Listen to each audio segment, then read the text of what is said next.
Hello बच्चों, कैसे हैं आप सब।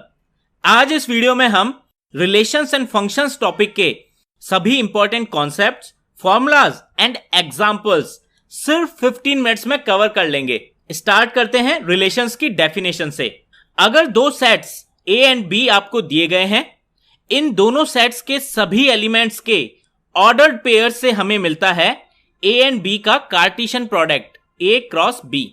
ऑर्डर्ड पेयर मतलब अगर फर्स्ट एलिमेंट ए सेट का है तो सभी पेयर्स में फर्स्ट एलिमेंट ए सेट का ही रहेगा, ऑर्डर चेंज नहीं होगा।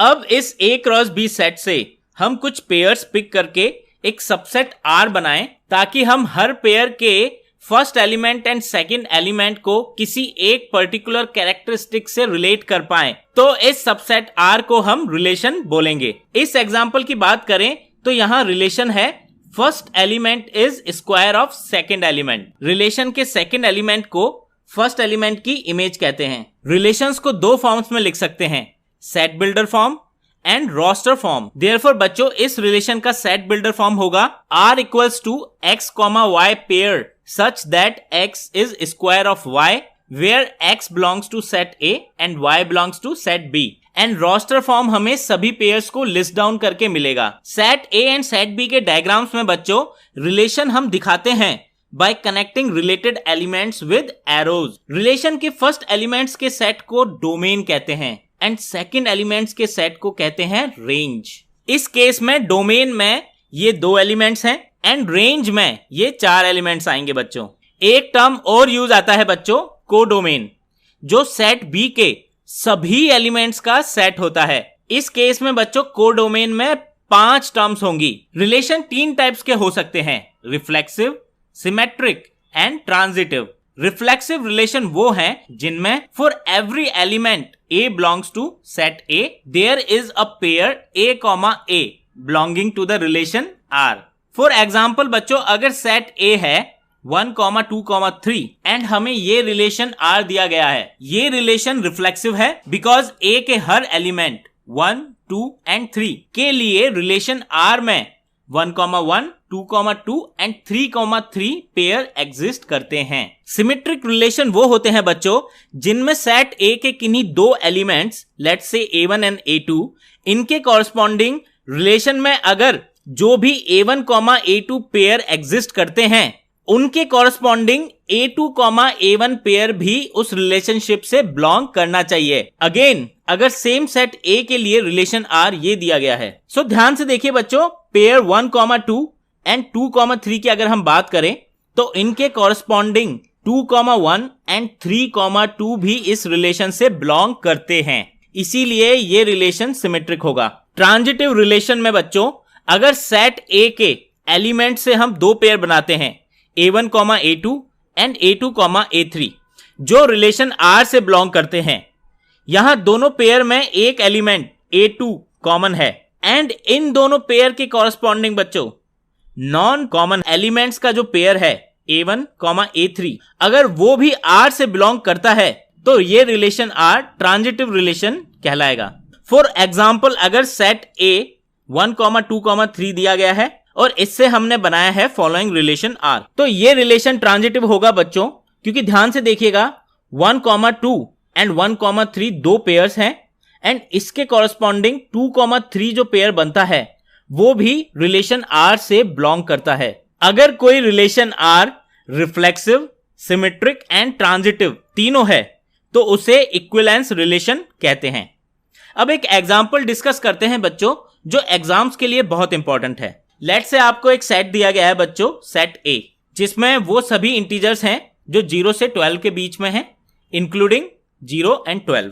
लेट्स से बच्चों सेट A से हमने ये रिलेशन S बनाया है, इसे इक्विवेलेंस रिलेशन प्रूव करना है। स्टेप्स बहुत सिंपल हैं, हमें रिलेशंस को रिफ्लेक्सिव, सिमेट्रिक एंड ट्रांजिटिव तीनों प्रूव करना होगा। रिफ्लेक्सिव के लिए हमें वो पेयर्स कंसीडर करने हैं जिनके दोनों एलिमेंट सेम हैं, x, x, और हमें आंसर करना है क्या modulus of x minus x divisible है 4 से सेट के सभी एलिमेंट्स x के लिए। अगर ऐसा है तो S रिफ्लेक्सिव रिलेशन होगा। अब क्योंकि modulus of x minus x की वैल्यू 0 होती है जो 4 से डिविजिबल होगी, therefore S is reflexive relation.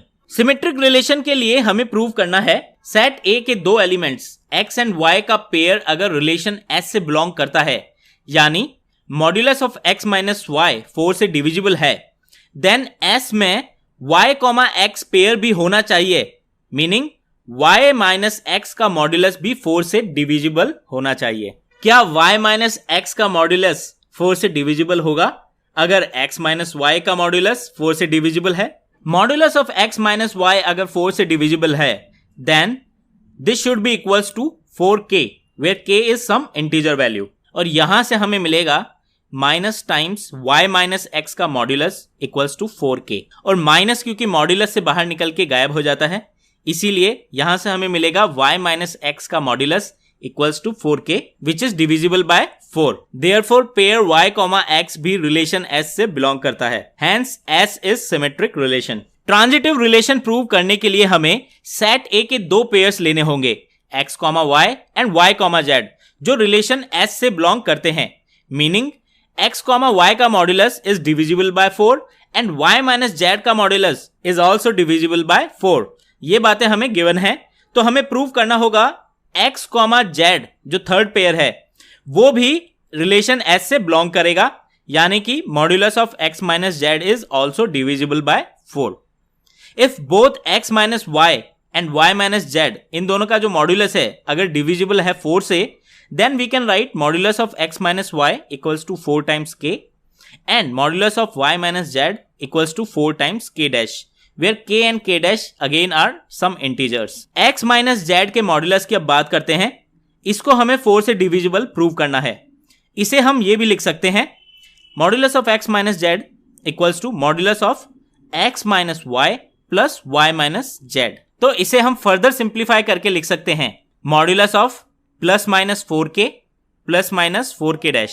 तो यहां आप देख सकते हैं 4 मॉड्यूलस से बाहर आ जाएगा and therefore x minus z का मॉड्यूलस भी 4 से डिविजिबल होगा, hence x comma z also belongs to relation S।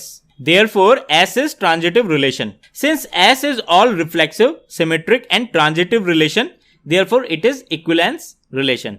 इस क्वेश्चन में दो बातें और पूछी जा सकती हैं बच्चों, elements related to 1 and equivalence classes क्या होंगी। एलिमेंट्स रिलेटेड टू 1 का मतलब है बच्चों सेट A के सारे एलिमेंट्स जो 1 के साथ वो पेयर बनाते हैं जो रिलेशन S से बिलोंग करते हैं, जैसे 1,1, 1,5 एंड 1,9।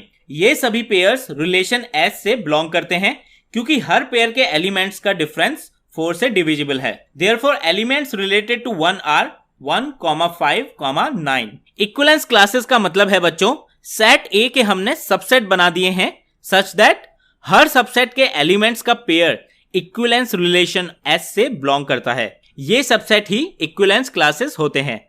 इक्विवेलेंस क्लासेस के 3 पॉइंट ध्यान रखने हैं बच्चों। पहला point, every element of set A is in one and only one equivalence class. Second point is the intersection of two classes is empty. And third point is the union of all the classes is the entire set A. हमारे example में जो set A दिया गया है उसे बच्चों हम roster form में लिखते हैं। इस सेट की इक्विवेलेंस क्लासेस बनाते हैं। 0 से स्टार्ट करते हैं। 0,0, 0,4, 0,8 एंड 0,12 ये सभी रिलेशन S से बिलोंग करते हैं बिकॉज सभी का डिफरेंस 4 से डिविजिबल है। सो 0 से रिलेटेड एलिमेंट्स हो गए 0,4, 8, 12। 1 के लिए पेयर आएंगे 1,1, 1,5 एंड 1,9। सो 1 से रिलेटेड एलिमेंट्स हो गए 1,5, 9। 2 के लिए पेयर्स आएंगे 2,2, 2,6 एंड 2,10। देयरफॉर 2 से रिलेटेड एलिमेंट्स आएंगे 2,6, 10। 3 की बात करें तो पेयर्स आएंगे 3,3, 3,7 एंड 3,11। देयरफॉर 3 से रिलेटेड एलिमेंट्स होंगे 3,7, 11। एलिमेंट 4 की अगर बात करें तो पेयर्स आएंगे 4,0, 4,4, 4,8 एंड 4,12। सो 4 से रिलेटेड एलिमेंट्स होंगे 0, 4, 8 एंड 12। यहां बच्चों ध्यान दो, एलिमेंट 4 इक्विवेलेंस क्लास डिफाइन नहीं करेगा क्योंकि इसमें आए एलिमेंट ऑलरेडी 0 की इक्विवेलेंस क्लास में आ चुके हैं। देयरफॉर सेट S की 4 इक्विवेलेंस क्लासेस बनेंगी 0 से रिलेटेड सभी एलिमेंट्स की, 1 से रिलेटेड सभी एलिमेंट्स की, 2 से रिलेटेड सभी एलिमेंट्स की एंड 3 से रिलेटेड सभी एलिमेंट्स की। आप यहां पे चेक कर सकते हैं बच्चों कि ये जो इक्विवेलेंट क्लासेस आई हैं इनका यूनियन करने पर हमें ओरिजिनल सेट ए मिल जाएगा एंड किसी भी क्लास में कोई भी एलिमेंट रिपीट नहीं हुआ है। बच्चों अब बात करते हैं फंक्शंस की। Function is a special type of relation between two sets denoted like this. इसीलिए अब यहां से आगे हम रिलेशन वर्ड की जगह फंक्शन वर्ड यूज करेंगे बच्चों। फंक्शन में स्पेशल ये है बच्चों कि सेट x के एलिमेंट्स की सेट y में एक ही इमेज होनी चाहिए, यानी किसी भी element x belongs to capital X के लिए y belongs to capital Y की एक ही वैल्यू होगी। फंक्शंस को हम ऐसे भी डिनोट करते हैं y इक्वल्स टू fx, जो हमें यह शो करता है बच्चों कि set x and set y के जो एलिमेंट्स के पेयर्स हैं वो रिलेटेड हैं बाय ए फंक्शन f। जैसा हमने पहले देखा था, सेट x के एलिमेंट्स जो फंक्शन f को बिलोंग करते हैं फंक्शन f की डोमेन डिफाइन करते हैं एंड सेट y के एलिमेंट्स जो फंक्शन f को बिलोंग करते हैं फंक्शन f की रेंज डिफाइन करते हैं। वहीं अगर हम सेट y के सभी एलिमेंट्स की बात करें तो वो कोडोमेन डिफाइन करते हैं। फंक्शंस की 4 टाइप्स होती हैं बच्चों। First is one one function which is also called injective functions. Second is many one function. Third is onto functions which is also called surjective function. And last one is one one and onto both यानी कि bijective functions. इन सभी types के functions को इन 4 images से समझते हैं। कोई function f one one या इंजेक्टिव तब होगा जब फंक्शन f की डोमेन के सभी एलिमेंट्स की अलग अलग इमेजेस हों। फर्स्ट एंड फोर्थ डायग्राम बच्चों यहाँ वन वन फंक्शन है क्योंकि यहां सेट x के सभी एलिमेंट की सेट y में एक डिस्टिंक्ट इमेज है। ऑन द अदर हैंड अगर सेट x के एक से ज्यादा एलिमेंट की सेम इमेज आ रही है तो फंक्शन मैनी टू वन होगा, जैसा कि सेकेंड एंड थर्ड डायग्राम में आप देख सकते हैं बच्चों फंक्शन मैनी टू वन है। ऑन टू फंक्शन वो होते हैं बच्चों जिनमें कोडोमेन के सभी एलिमेंट्स किसी न किसी एलिमेंट ऑफ सेट x की इमेज हो। For example third and fourth diagram onto function है। ऑन टू फंक्शन की डेफिनेशन से हमें यह भी पता लगता है बच्चों कि जब रेंज एंड कोडोमेन बराबर होंगी तब फंक्शन ऑन टू होगा। अगर function both one one and onto है तो वो फंक्शन बाइजेक्टिव कहलाएगा। जैसे डायग्राम 4 की अगर बात करें तो डायग्राम 4 में function both one one and onto है, देयरफॉर इट इज बाइजेक्टिव। एक एग्जाम्पल से समझते हैं इस पर किस टाइप के क्वेश्चंस एग्जाम में पूछे जाते हैं। एक फंक्शन आपको दिया गया है जिसकी डोमेन है real positive numbers and codomain है 4 से लेकर इंफिनिटी तक के सभी रियल नंबर्स। फंक्शन हमें दिया गया है x स्क्वायर प्लस 4। हमें प्रूव करना है कि ये function both one one and onto है। वन वन फंक्शन के लिए देखते हैं बच्चों, अगर हम डोमेन में 2 एलिमेंट लें x1 एंड x2 जो कि पॉजिटिव रियल नंबर को बिलोंग करते हैं, then f(x1) equals to f(x2) should imply that x1 equals to x2, तभी फंक्शन वन वन होगा।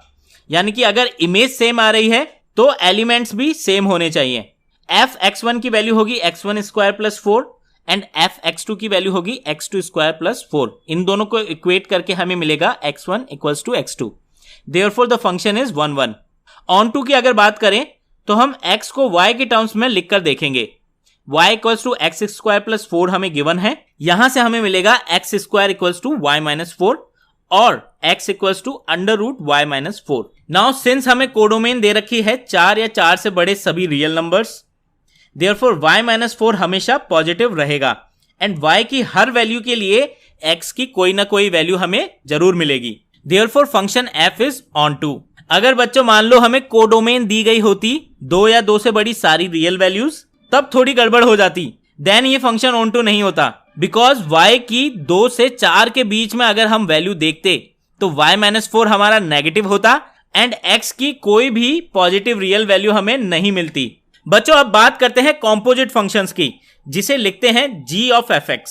अगर 2 फंक्शन दिए गए हैं सच दैट फंक्शन f की जो रेंज आती है बच्चों वो ही फंक्शन g की डोमेन हो, देन जब हम gx में x की जगह fx रिप्लेस करते हैं तब हमें composite function g of fx मिलता है। फॉर एग्जाम्पल अगर हमें 2 फंक्शंस दिए गए हैं fx equals to cos x and gx equals to 3x square, then g of fx निकालने के लिए हम सिंपली gx फंक्शन में x की जगह फंक्शन f की वैल्यू cos x रख देंगे और यहां से हमें मिलेगा 3 cos x होल स्क्वायर। अब डिफाइन करते हैं आइडेंटिटी फंक्शन बच्चों। अगर कोई फंक्शन f है जिसकी डोमेन x है and codomain y, then we will define identity function ix। अगर फंक्शन fx की x के हर एलिमेंट के लिए वैल्यू उस एलिमेंट के बराबर आ रही है, यानी fx equals to x where x belongs to capital X, then fx is an identity function ix। अब बच्चों बात करते हैं इन्वर्टिबल फंक्शंस की। अगर आपको फंक्शन दे रखा है f जिसकी डोमेन x है and codomain y, and there exist a function g जिसकी डोमेन y है एंड कोडोमेन x है, such that g of fx एक आइडेंटिटी फंक्शन है ix, एंड बच्चों f ऑफ gx भी एक आइडेंटिटी फंक्शन है iy। तो फंक्शन g को फंक्शन f का इनवर्स कहेंगे एंड इसे हम f टू द पावर -1 से भी डिनोट करते हैं। इनवर्स एग्जिस्ट करने के लिए सबसे मस्ट कंडीशन है function f should be bijective, यानी बोथ 1 1 एंड ऑन टू। अगर फंक्शन f को इन्वर्टिबल प्रूव करना है तो इसे 1 1 and onto function prove करना होगा। अब बच्चों अगर y इक्वल्स टू fx का आपको इनवर्स निकालना है तो सिंपली x को y की टर्म्स में आप लिख दीजिए, जिससे आपको मिलेगा x in terms of some function of y। यही फंक्शन g फंक्शन f का इनवर्स होगा। फॉर एग्जाम्पल अगर फंक्शन f दिया गया है fx equals to 4x plus 3 divided by 3x plus 4, इस फंक्शन का इनवर्स निकालने के लिए बच्चों सबसे पहले हम y equals to 4x plus 3 divided by 3x plus 4 में x को y की टर्म्स में रिकैलकुलेट करेंगे। ये वैल्यू यहां से आएगी x equals to 4y minus 3 divided by 4 minus 3y।